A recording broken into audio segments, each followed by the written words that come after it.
وزیر اعلیٰ پنجاب سے متعلق لاہور ہائی کورٹ کا فیصلہ اور پنجاب اسمبلی کا اجلاس کل شام 4 بجے طلب کر لیا گیا ہے۔ لاہور ہائی کورٹ کے لارجر بینچ کے فیصلے کی روشنی میں 40ویں اجلاس کی اگلی نشست وزیر اعلیٰ کے انتخاب کے لیے ہوگی۔ اسمبلی سیکریٹریٹ نے ایجنڈا جاری کر دیا ہے، تو لاہور ہائی کورٹ کے فیصلے کے بعد یہ ایجنڈا جاری ہو چکا ہے۔ مزید تفصیلات جان لیتے ہیں، لیاقت انصاری ہمارے ساتھ موجود ہے۔ لیاقت، آگاہ کیجیے گا۔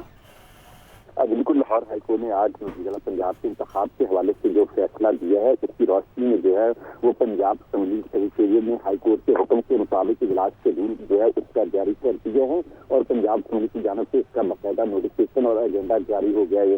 جاری کردہ اعلامیہ میں کہا گیا کہ لاہور ہائی کورٹ کے لارجر بینچ نے جس پر جو ہے وہ فیصلہ دیا، اور ہائی کورٹ کے فیصلے کی ہدایت ہے کہ 40واں اجلاس وزیر اعلیٰ کے انتخاب کے لیے، جیسا کہ اس وقت سے گورنر نے بلایا تھا 10 جولائی 2022 کو روز جمعہ شام 4 بجے دوبارہ شروع کیا جائے، تو لاہور ہائی کورٹ کے لارجر بینچ کے مذکورہ فیصلے کی روشنی میں اب 40ویں اجلاس کی اگلی نشست روز جمعہ 10 جولائی 2022 سے شام 4 بجے وزیر اعلیٰ کے انتخاب کے لیے ہوگی۔